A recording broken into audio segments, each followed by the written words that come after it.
This episode of Grilled by the Staff Canteen is sponsored by Westlands, the premier specialist British grower of microleaf, growing cresses, edible flowers, inspired leaves, sea herbs and specialty tomatoes. Visit www.westlandsuk.co.uk to find out more. Thanks for downloading Grilled by the Staff Canteen. I'm Cara, editor of the Staff Canteen, and in this episode I went to Hjem in Hexham in Northumberland to meet chef and owner Alex. Originally from Sweden, his cooking journey has led him to the north of England, where his partner Ali is originally from. Clearly ambitious, Alex said age 16 he wanted his own restaurant by the time he was 30, and he's now 27, so he's smashed that goal. As with many chefs, he fell into cooking, but he talked to me about the importance of having a good mentor and how this made him the chef that he is today. He also tells me that his biggest fear when opening Hjem a year ago was that no one would come, and how he wanted to be just 12 seats before he realised that wouldn't work and settled on 24. So today I'm at Hjem in, what say, is it Hexham? Was it? Yeah, Hexham, okay, and I'm with Alex. I'm not going to attempt to pronounce his surname, so I'm going to let him introduce himself. So Alex, please tell us your full name and then we'll go from there. Okay, hello, my name is Alex Nietosvuori and I am the chef owner of restaurant Hjem outside Hexham. So first things first, tell us a little bit about yourself and your career, where you started and how you've ended up in Hexham. I mean, you don't have to go through all the details because we'll probably be here for hours, but yeah, just a brief overview. I started off in Sweden, in the south, just outside Malmö, in a small town called Landskrona. Started in the restaurant school, didn't do very well, and then I moved over to work for a chef called Daniel Berlin in the south, which is in Skåne Tranås. And I worked with him for 3.5 years, before I moved over to Copenhagen to work together with like Victor and Sam at Brå. Worked with them for 3 years, which I like ended up like the head chef of like the group, or what you want to call it, like the little company. We opened together like 2 restaurants, and then after that time I flew down to Chile to work together with Rodolfo Guzman at Warago. So Chile is very different to Copenhagen. Yes, very different. It's much after Copenhagen, after Scandinavia, after doing like 3 years into like very Scandinavian approached restaurants, I guess, like very Scandinavian cooking. I was quite tired of not tired, but like I wanted to do something completely different, and then I decided like something where I'd never seen, where I don't speak the language, and like just different style of kitchen. You wanted a challenge? Yes, exactly. You just wanted like a hard challenge, like no one spoke, there's like 2 people speaking English in the kitchen, and it was quite fun, like it was great. So it was a challenge then, you did put it, yes? But a good challenge. Yeah, it's a good challenge, and I think at the end of it I could run service in Spanish. Really? Yes. Believe it or not. Was that the aim? Well, the aim was to survive. Which you obviously did. Yes, so. I did. It was just different produce, like, and sunny all the time, and you go to the coast foraging after Chilean produce, meeting like Chilean chefs, Mexican chefs, Colombian, from all over the world, all over the South America, Latin America. So in terms of cooking, it pushed you out of your comfort zone?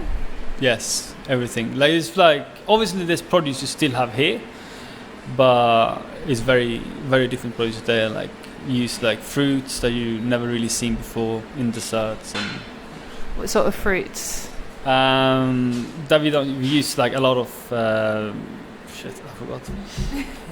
Putting you on the Custard spot. apples. Custard apples. Yeah, like so one what are they like? chili moya. Not used those before. Well, I guess they have, but they don't really exist in the Scandinavian cooking. Okay. So for me, they not use those kind of fruits in the cooking in Chile compared to in Scandinavia. Yeah.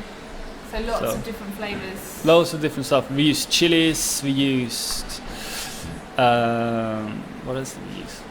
Different mushrooms. Chile is very famous for mushrooms. There was like diguanes, like little small sponges and stuff like that. Okay, sounds very cool. So you did how many years there? Oh, I only did 5 months. 5 months? Yeah, like 5 months stage. So it was great. But you could do service in Spanish in 5 I could months. do, yeah, and at the end of it, it was at the end of it, it was like a really big part of the team. Like I worked together with the sous chefs and the head chefs, and so. Yeah. So after that, where did you go from there? After that, I moved to. I got a phone call from a friend in Oslo, and I moved up to Oslo. Right. And I worked at a restaurant called Hjem.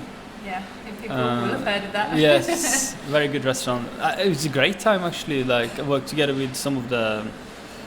Like I worked together with Jordan, the runs Amshire in Ireland, and I worked together with lots of good like chefs and friends and people that opened their own little restaurants now. And it was great. Yeah, I can imagine. So like, and Espen is like a great guy and a great chef, and yeah, it was a great time. Was that was that when they had 2 or 3 stars? 3 stars during that time. Okay, Yeah. Amazing. And again, very different probably to what you were doing. Very different. Everything was different about anything I'd done before. It was great. It was just like, I think working that kind of restaurant is probably like one of my dreams was always to work at Hjem after I left like Daniel Berlin, and I went to Brewer in Copenhagen, and I went for stage there like during my Copenhagen time. I went to do like a 2-week stage. Right. And then I got a phone call from a friend that worked at Halli. He asked me if I want to come over and work with him.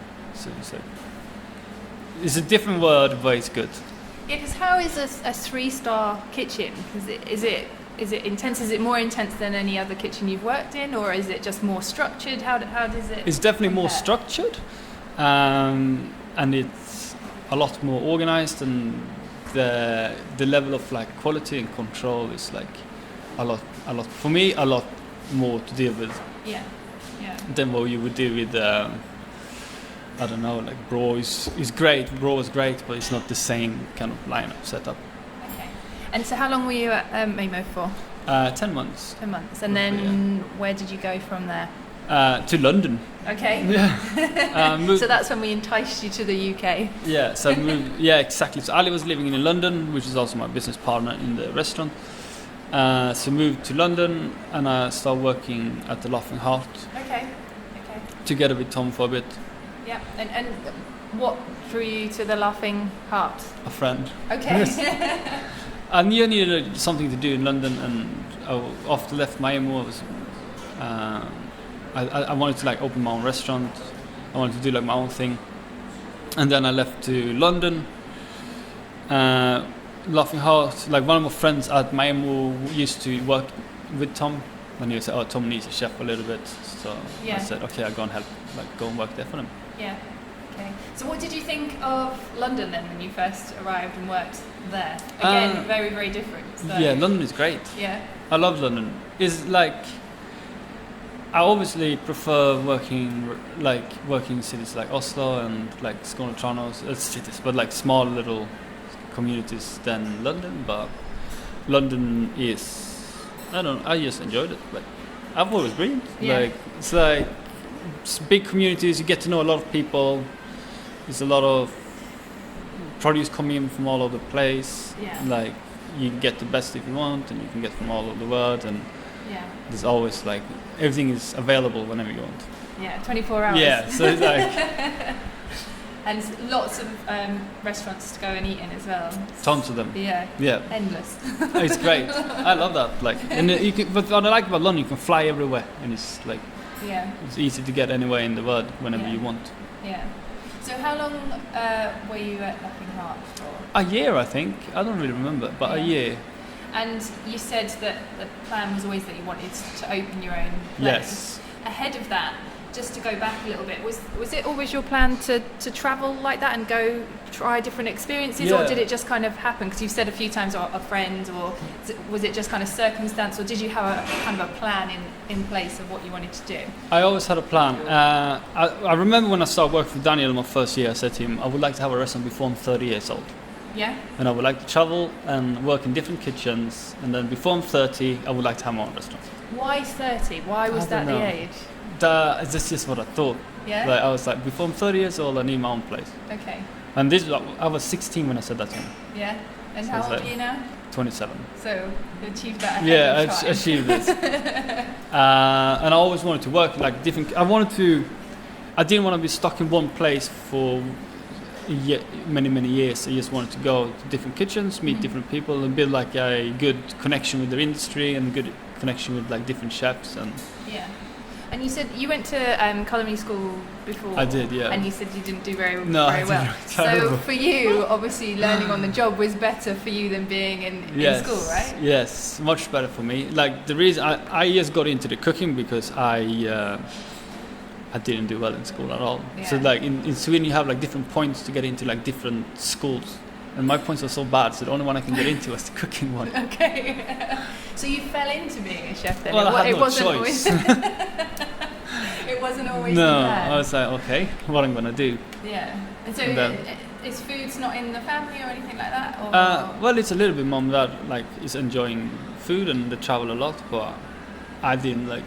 Me personally, I've never been like this kind of guy. Say, oh, I loved food my whole life or anything like that. Nothing like that. Like, it's really interesting considering like the kitchens you've ended up working in. Yeah, it's very weird. And like, I never said to myself, oh, I want to be a chef. I want to do this and that. I said, I don't know what I'm gonna do. Yeah. So I enjoyed more hanging out with the boys than. Okay. So that's what kind of drew school, you to like that kitchen environment. I guess so, but when I was in school, like even in the culinary school, I didn't do much. Like just wanted to hang out. Yes, hang out with the lads, like that's what I did. Yeah. But somehow, like I met Daniel, and then from there, like it all changed. Yeah. Like, so would you say he's the most influential chef? For me, for yes. You? Yeah. Personally, for me, yes. Yeah. So how important is it? I'm going off a little bit, but how important is it as a young chef to have a good mentor, to someone to take you under their kind of wing and direct you? I think that's very important. Like I would not be the guy today unless I worked there. Yeah. Like I would not like when I got there I didn't know anything about cooking. I didn't know a thing. I knew it was a lot of work because I got to know that quite quickly. But I didn't remember to like brown butter, which is like one of the most easiest thing you could ever do, I guess. Yeah. But like he taught me this from the beginning and took the time and spent a lot of hours and just create the chef I am today, I guess. Yeah. Okay. And so today, now we're here. How did we end up in Hexham? Funny, I don't even know. To be honest, no. Like me and Ali always wanted to open a restaurant together, and we wanted to do it not in London. Okay. Well, we had office in London and things like that, but I was not very keen. And what was it about London that you weren't sure about?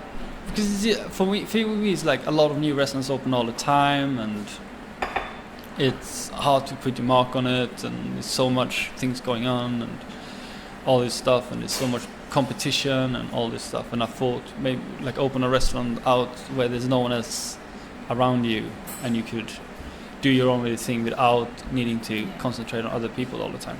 I mean, there's definitely no one around you. There's it's like a couple of cheap, and that's it. So, Hexham, what's the connection there? So Ali is from here. So her parents lives like 2 miles. My partner, and my like business partner. So she's like in charge of the front of the house, and I'm in charge of the kitchens. And we had like this pub was like an empty pub, where they just serve like beer. And we met the guy that owns it, and he was like, "Oh, the idea was just to run the pub, like a traditional English pub, for like a year, and then maybe think about, maybe we should open a restaurant." But then this room where you're sitting now is like a little terrible dining room. And he said, we're gonna renovate the dining room, and that was it. And we started knocking down walls, and we started doing loads of things. And then we realized, we need to do a restaurant. Yeah. Like it just turned into like a special thing. Yeah. And we had like 3 months on us to realize, like we need a name, we need what we're gonna do, we need a kitchen, we need all this stuff. Because we just built the space where it's not just a little dining room anymore. Yeah. So what was it like before? Because sat here now, it's very fresh, very clean, very minimalist. What was it like before? Probably the oldest dining room like design you could ever imagine. It was terrible. It was so this wall didn't exist at all. This hole here didn't exist. It was just a wall. We knocked through the whole thing, built the kitchen, and that was it. It used to be like old sofas here. It's like an old English pub where no one really went to. Yeah. Like Yeah. it was like Needed a bit of life yeah, going back and if you didn't go, you probably closed down quite quickly. Yeah. It was like So- that kind of style. And it's not many covers either, is it? How many covers do you do here? Well, we do maximum 24, and that's full, Yeah. as much as it goes. That's But why no one can book. yes, but we try to keep it around 18 to 20. Okay. So when it gets 24, it gets a bit too much. Was that when you started doing this? Was that the plan to keep it small seats? Yes. Yeah. My dream was always to do 12 seats. Oh, was it? Yeah, but then you realize, you're not gonna go far with only 12 yeah, seats. Yeah. That would. I mean, that's very intimate, isn't it? 12 Yeah. seats. Okay. So now we do 18, which is like a perfect amount of numbers, and it's only 5 of us too. It's 2 from our house, and then yeah. 3 in the kitchen. We just are share. So it's a very small team. Yeah. Okay. And you've been open nearly a year. Is it May? Yes, Yeah. 1st of May was our soft opening. Yeah. And yeah, that's it. Okay. And it went very quickly. Yeah. Okay. Unbelievable. It went very fast. Kind of before we talk about that, the first kind of year, describe the food here at Hjem. What's it like for anyone who's not been? Yeah, I think it's very simple and very, I would say, seasonal. Yep. Not many ingredients, but a lot of technique into the small little things that goes in. So like a sauce might be just additional sauce, but it's a lot of effort and time goes into the sauce. Yeah. More than a lot of things on the plate. Okay. And does it encompass all of the different places that you've worked? Do you see a little bit of everything in there, or? I think so. In my personal opinion, yes. Yeah. But it could be. I'm trying to find my own way of cooking now, to find my own style, to not go Yeah. back to what you've done before or anything like that. Try to get your own little niche in it. Yeah. But obviously, you're gonna have a lot of inspiration from where you worked before. Yeah. Like you're never gonna get around that. Like And is it, if you're gonna give it a label, is it Scandi or is it? Northumberland, I would say. That's like fine. Yeah. it's just like there's nothing. I think these are nothing. Well, it's obviously a Scandi design, but it's just a restaurant that cooks food from produce from Northumberland. Yeah. Okay. Like I don't put the label Scandinavian or anything on it. No. Okay. Brilliant. And so, saying that, how have you found finding suppliers and working with producers? Because obviously you are out of the way a little bit. So Yeah. how has that been? Has it been quite important Easy. to build like relationships? Yeah, and- easy. Yeah? I before we opened 2 months, I spent 2 good months to travel and find them all. And everyone that's been here, Ken Holland, for example, our veg farmer, he's been the most supportive guy ever. You talk to him, you get a number to another guy or anything, and you go there and you visit them, and everyone, because there's no one else doing this in this part of the world. There's no other Yeah. restaurants like this type of restaurant in Northumberland. Yeah. Yeah. So people are excited and want to help and want to make you succeed, and all we want to use produce and stuff like that. So it's been so easy. That's good. Like it's very easy. Like you can think it's hard, but it's not. Yeah. For us, it was easy. Good. And so, do you have a particular product or ingredient that you really like that's local that you maybe hadn't used before, or that? I think I used it all before, but I really enjoy from here the game, like the venison, like when they shoot it just outside the restaurant. Yeah. The game birds during the autumn, obviously. Now we got the lambs going, and soon be the spring lamb, and it's all like around the hills from here. I was admiring your salt aging. Yes, Table. that's the lamb. It's not the spring one now, it's just lamb. But Yeah. it's So- just from like takes 10 minutes to get there and pick it up. Perfect. So, where did the name come from? Like, what does Hjem mean? Yes, so in the Scandinavian word for Hjem is also home, Okay. and the Northumbrian word for Hjem is also home. Yes, Gan Hjem, they say, yes. Cool. So they have like Okay, a connection between those Yeah. two there. Oh, nice. Okay. That's like it. Yeah. Cool. And so you had the name, you had the restaurant. What was your biggest fear about opening a restaurant on your own in Hexham? Is someone gonna come and eat? That is the number one fear. Did you have a few sleepless nights? Oh my god, 3 months of them.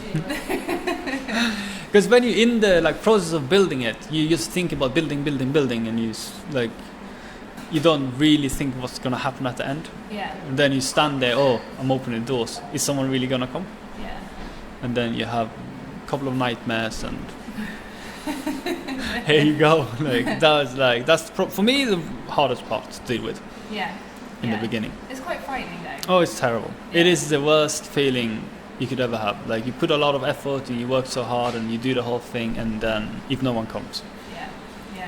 I think. Obviously, people do come. Yes, now they're coming all the time. Yeah. So how has that been? So was it 10 months? 10 months, yeah. Yeah. So how have those first 10 months been? How has it been received? Do you get like locals, or do people travelling to you? We get people travelling from all over the country. We got few locals from Cambridge, Newcastle. Yeah. We get Manchester, like all over the country. Yeah. Now we fully booked like 6 months ahead at the moment. Is that 6 months? Yeah. Wow. So we just opened up another 3 months, and they sold out in like 3 hours. My God. So that's what you want. Friday, Saturdays took 6 minutes. So. And did you imagine that would be the No imagine at all. You can't imagine this stuff. I think it's just normal day, and you open up the bookings and it just goes crazy. Yeah. Which you could never think, I think. Like, Yeah. you're just in your little world. Yeah. And then you said obviously that one of your worries was, would people come? But opening a restaurant comes with all sorts of amazing things, but also problems. So what would you say are the things that have tripped you up, that maybe not at the beginning, maybe like 6 months in, or is there anything that you found quite difficult? I think I don't find it difficult. Like, I choose to do this. Yeah. Like, is it difficult for some people? Yes, but you choose to do it, so you can't like really complain about it, because I put myself in the position to do it. Like, you have your worries. Yeah. But I don't see it like it's just another day that's part of the restaurant. Yeah. So like, for me, it doesn't like might low on staff, but then you just need to work more yourself, and you might be not getting a produce in, or you just need to sort it out that way, instead of saying, oh, it's a problem, it's this and that. For me. Yeah. And working with local suppliers and produce, do you ever like not get something that you might need for the menu that evening, or do you get too much of something and you need to use that? That happens, yeah. Sometimes, sometimes you don't get what you need, and sometimes you too much is never a problem, but you don't get the right thing that we decided to do. Yeah. So how do you work around that? Oh, yes, change the menu. Do you enjoy it? Yeah. Do you actually quite enjoy that? I don't mind that. No. I don't know. Like, everything is like hard-working people behind it to produce what they produce, and for me to go around and tell them what I can use and cannot use is not the right attitude. I think work together and say like, okay, this doesn't work. This is not what we thought, but we can do something with it instead, I think. And are you tasting menu only? Yes. Yes. So why did you want to be tasting menu only? Some people want to, some people don't. Why was that your thought? Because my favorite way of eating is with a tasting menu. Okay. So when you go out, you like to I enjoy eating tasting menus, and I enjoy the process behind a tasting menu. I enjoy the thoughts behind it and the work goes behind it. Yeah. And it's not. Yeah, my restaurant is not really a good, like, it doesn't have the feeling of an a la carte restaurant, I think. Yeah. You come here, you travel out to Hexham, and you need to do an effort to come out, and then I think we want to showcase as much from Northumberland as possible in one meal. Yeah. So tasting menus, they're not easy though, are they? There's a lot of thought goes into them. There's a lot for a good tasting menu. So how do you go about making sure that your dishes are in the correct order, for example, that they feed into each other, that they all work throughout the menu? You can't just chuck anything on, can you? There's a lot of thought goes into it. So we do tastings, basically. We taste the menu and we try to balance it up as much as possible, and sometimes you get it wrong, but that's part of the process, I think. Yeah.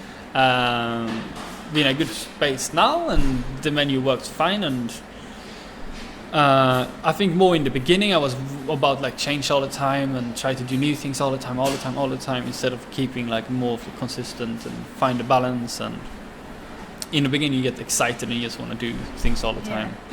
But now we're in a stage, we've developed the menu, we're working on different projects on the sides, and then swapping out ingredients when they're coming out and stuff like that. And then, so you said you've got quite a small team. Yeah. How easy was it to to recruit chefs? Because we are a little bit out. There's always a chef recruitment problem. So how easy was it for you? So my guy's been now nearly with me for a year, Max and Marek, which is like the main people in the restaurant. And I just got married. We were out having a drink one night, and I asked him if he would come work for me. Okay. And here he is. Okay. It's very easy. Yeah. Okay. Like I didn't have any problem. Like I need 2 people in the restaurant, and then like we don't need more chefs than that. Yeah.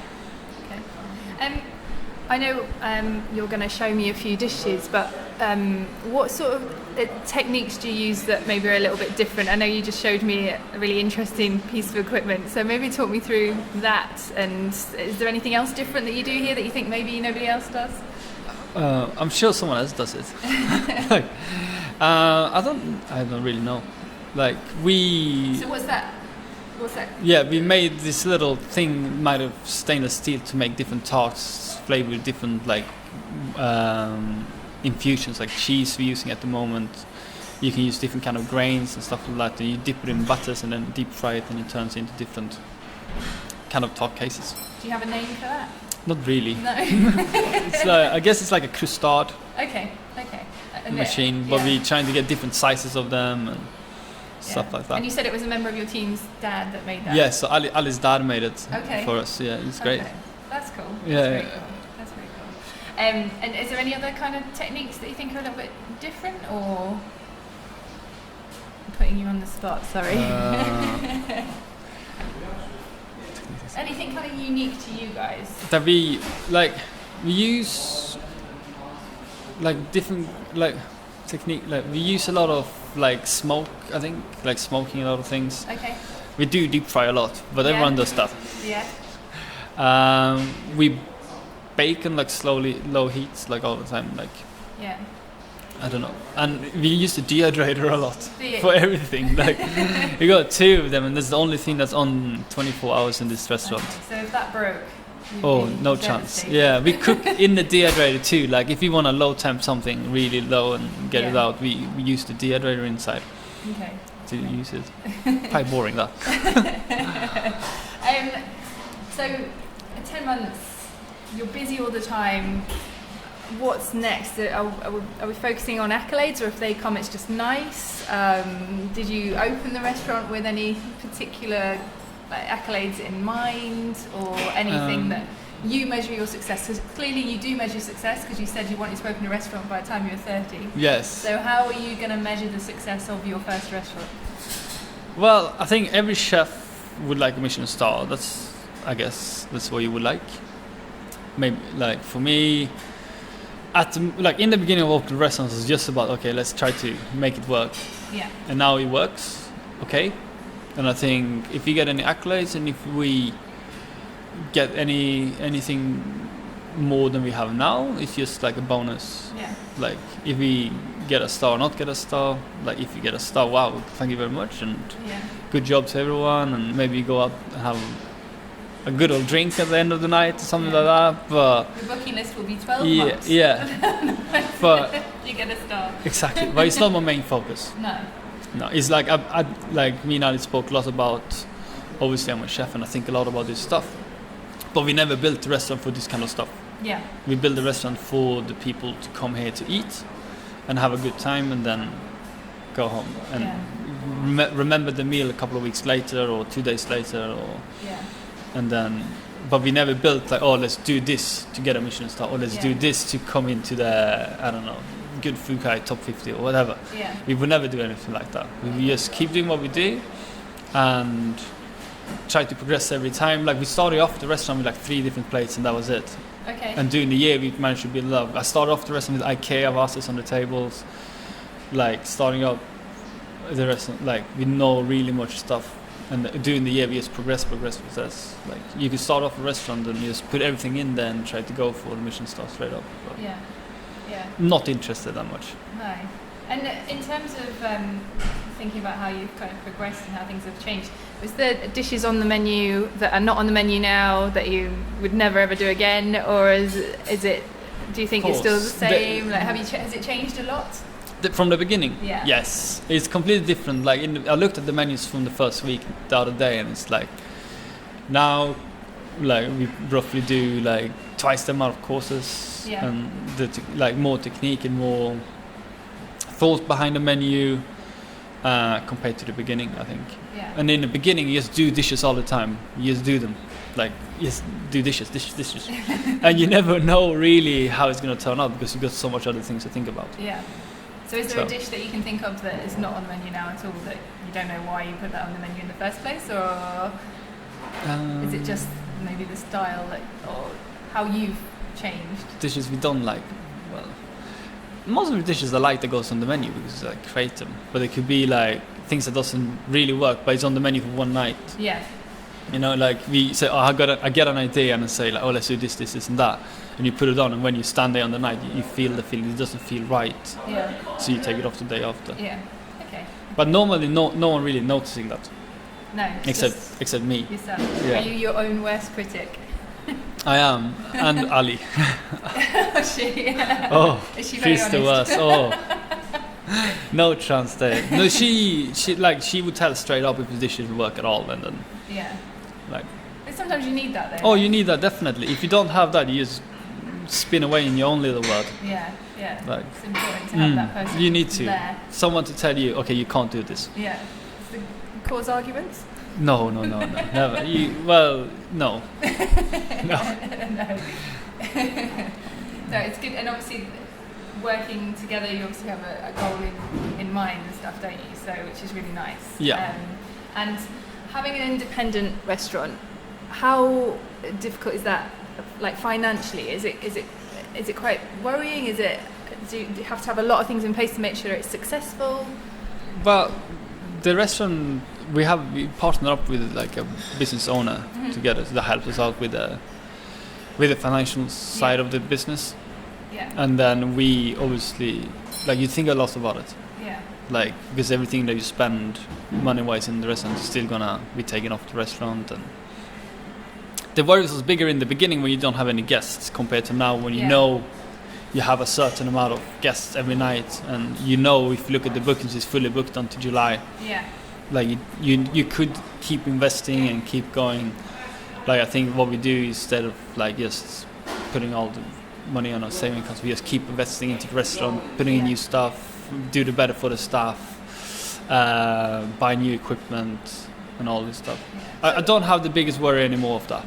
No, for me personally in the beginning that's the hard part. Okay. Because then you spend a lot of money but you don't know if anyone Coming back yeah. in. Yeah. So Yeah. stressful. Do you think that's important though, to reinvest into Yes. reinvesting into the restaurant? One of the most important things for me. Yeah. It keeps staff excited, it keeps everyone happy. Like if you just stand still and you don't invest, you don't keep going, you don't keep moving forward. Like I work on projects every month for the restaurant, the new things. It could be plates, it could be new equipment, it could be I don't know, new produce, anything, find new people. Yeah. Because when the guests come one time and they come back 6 months later, they see, oh, there's a new thing there, maybe change the layout there. Like, it keeps everyone moving. Yeah, definitely. Which is. So how many days are you open? We open Wednesday to Saturday. Okay. Is it just dinner or is Yes, it dinner. Just dinner? We do Saturday lunches. We do. Okay. Yeah. Was that intentional? Is that so that you have a nice work-life balance for yourself and your team, or was it location? What was the decision behind that?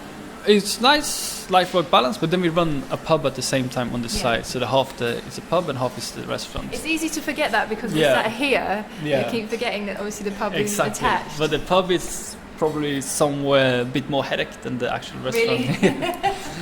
So like our first year we all worked 6 to 7 days a week. Okay. Our last year from May to January to December we all worked 6 to 7 days a week, all the chefs in the restaurant to support the pub, and now it's actually like literally from 2 weeks ago it's the first time we've been able to take 2 days off. Okay, nice. In a row. So now all the chefs and me take Sunday, Mondays off. Oh, okay.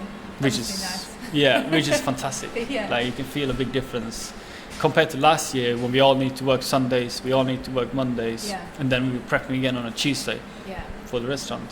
So there's food offering in the pub as well? Yes. So Okay. it's like traditional English classic pub food, Yeah. like fish and chips, burgers, pies, stuff. Yeah, like things like that.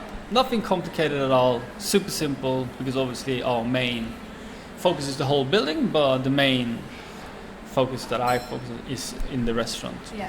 And do you do the menu for the pub as well? I am overlooking it, and I stand on the pass there one day a week, Okay. roughly, and then we have a head chef hired for it. But in terms of style of cooking, you prefer to be here, or Yeah, my style of cooking, I wouldn't like, for me, cooking those kind of dishes that we do in here is what I like doing, and that's what I enjoy doing, and this is the way I enjoy eating. I love going to eating in pubs, but I'm not a chef trained in that category at all. Yeah. Yeah, so Okay. So it keeps you busy though. it keeps me busy. Completely keeps me busy with everything. So now you have a couple of days off. Is the Yeah. places around here that you like to go and eat, or maybe a little? I mean, within driving distance of here, is there anywhere that you say, oh, I'm that going chef's really good? House of Tides next, and Yeah. I think Kenny is probably one of my favorite chefs Okay. up here. Is that your first time at House of Tides? Yes, my Yeah. first time, and he's been to the restaurant. He's been very supportive, Brilliant. and I speak quite a bit to him about things and stuff Yeah. like that. So that's my next mission. I go a lot to Terry Laybon's restaurants. Yes. I love Terry Laybon. He's been he came on the opening night. He's been very, very like supportive. His whole team, Yeah. all these chefs and head chefs and development chefs, all these people have been Yeah. very important to the restaurant to help out. And Yeah. so if I would go with Ali on like a Tuesday, we could go either like Broadshare or St. Vincent or Okay. something like that. Nice. And I think people would be very excited if you could bring a star here, because there's a lot of, like you just said, like House of Tides, Yeah. Raby Hunt. Yes. There's some exciting restaurants. It would be good to have another edition, I'm sure. It'd be good. I would love one, but it's not my choice. And like I said, it's if I like they do the decisions. I don't do any decisions about Yeah. this. I just trying to focus on what I'm doing today, and then what I'm doing tomorrow, Yeah. and that's it. If anything comes out of this that's good or bad, it's just great. Yeah. Like I'm trying to do like a daily basis around the restaurant to make sure the things runs and we give the best experience to the guests that we can do, Yeah. and in our opinion for us is the best we can do. Yeah. Maybe if someone else is not the best in their opinion, but Yeah. for me I think this is what I enjoy doing. We talked about produce, and you said mentioned the lamb and the game. Yeah. How do you feel about vegetarian, vegan? Oh, I don't mind that at menus? all. Yeah. No, I love that. keeps us on the toes. Yeah. Like vegetarian, I don't mind at all. I think it's great. Like if you wanna just eat vegetables, you just eat vegetables. Like, Yeah. I love to cook for you. It's a skill set I think you need to do, and a lot of people are very negative I thought towards it for Yeah. no reason. Like instead of doing it, you try to make the best vegetarian menu you can do. The vegan, the only thing like I could struggle a bit is because you like Satbains I saw, and also like, you can't get the same value Yeah. as you would do if you do with a meat-based or fish-based or vegetarian menu as you would do if you take out all this butter and cream and all this stuff of the menu. Yeah. So that's something you agree with what he said. I would do, yeah, I would agree with that. Yeah. But I would not stop doing it. I would still do it Yeah. and like have no problems at all with it. But for me, it's hard to find, like he said, the value in it Yeah. in the restaurant. Yeah. But But I don't mind it. accommodating Yeah, of course. Like I don't mind it at all. Yeah. Okay. So And critics. yes. What's your thoughts on critics? I think you've had some pretty good. Had some good Pretty ones good in, reviews. yes. I thought as a young chef I never really had your own restaurant and business and only worked in like these big restaurants where they have the names and all this stuff. I thought the critics we had has been lovely, Yeah. like fantastic. Like they've been helping out. They see that we worked hard, and they've been trying just to just make the restaurant better for us. Yeah. Like do you get nervous? Yes, but at the end of the day, you can only do as much as you can do. Yeah. You can't do more. Of course. If like you don't cook for critics, you cook for the guests, and they're the guests of the night. Yeah. So it's another table of two that's gonna write something about your restaurant, and then if they like it, they like it. If they don't like it, they don't like it. Yeah. But hopefully you want them to like it, of course. But your main thought is not about the critics. The main thought is the guest that comes to visit your restaurant. Yeah. No, definitely. For me. And chef's nemesis a little bit, Tripadvisor. What's your thoughts on Tripadvisor? Like, what can you say? It's great people have their opinions, I think. I don't know what to say. I haven't had any bad reviews for it. I'm just waiting for my bad one. Like, Such wood. yeah, like I haven't had any bad ones yet, and like I think. Is it something you would pay attention to? Not really. No, like I'm too busy. But like people, I think the problem with TripAdvisor is like people could write even though haven't been eating in the restaurant. Yeah. And I think that's like just a terrible thing, because I know how much like chefs put in and people trying to work hard and they're doing these amazing things all over the place, and then you have some person just telling you their opinion that knows so much less than you and don't know the hours and the money and all the stress with the stuff, everything around it. Yeah. And someone just goes and says, oh, it's shit. Yeah. For no reason. Yeah. You know, keep those opinions to yourself, I think, and then, you know, maybe send an email to the restaurateur and say like, oh, I didn't really enjoy this, and blah, blah, blah, instead of writing it out public. You'd probably prefer that now, and then you can talk to them about that and understand. Sort it out that way, like, Yeah. instead of going out public and telling everyone how much you don't like the restaurant. Yeah. In my opinion, but I think that's a general opinion. Yeah, it's But like- I don't think you're on your own there. no, I think, but then, yeah. Okay. So, final question.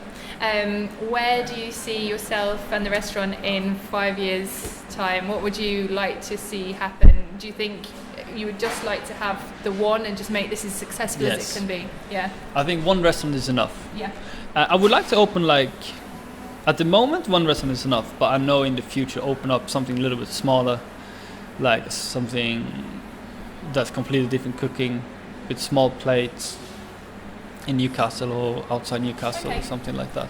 So somewhere a bit busier. Yeah, a little bit busier, but this is the main focus. Yeah. Like, I'm not in the stage to say I'm going to open more restaurants at the moment. No, I'm in the stage of, okay, let's try to make this restaurant as good as possible, work as hard as possible, and make it happen as much as possible. Instead of saying, oh, hey, it works now, it's fully booked 6 months ahead, let's open one more. Yeah. I'm not like that. No. I'm not going to do more seats, I'm not going to do anything like that. I will always do the same as we do now. Yeah. Well, like you said, you wanted 12, so you're not going to Yeah, be any bigger. no, not at all. Like, instead we're gonna develop the restaurant. We're building, adding on like the new conservatory to the restaurant. We're building a big garden just down the field there that we just got a rent for. Just keep progressing the restaurant every year. Like, the kitchen is far away from done. It Right. needs more work. It needs more layouts and things like that. Yeah. So lots of That's plans yes, still that's in my the main, pipeline. Yeah, that's my main focus at the moment. Yeah. Okay, brilliant. Well, thank you very much. No worries. I appreciate you having a chat with me. Yeah, it's good. Thank you. Thank you. We hope you enjoyed this interview, and if you have any comments, feel free to tweet us or comment on the post. We're making all of our interviews available to download. And finally, if you like what we do, whether it's our podcast or our videos or even our features, please head over to our Patreon page and support us there. This episode of Grilled by the Staff Canteen is sponsored by Westlands, the premier specialist British grower of microleaf, growing cresses, edible flowers, inspired leaves, sea herbs and specialty tomatoes. Visit www.westlandsuk.co.uk to find out more.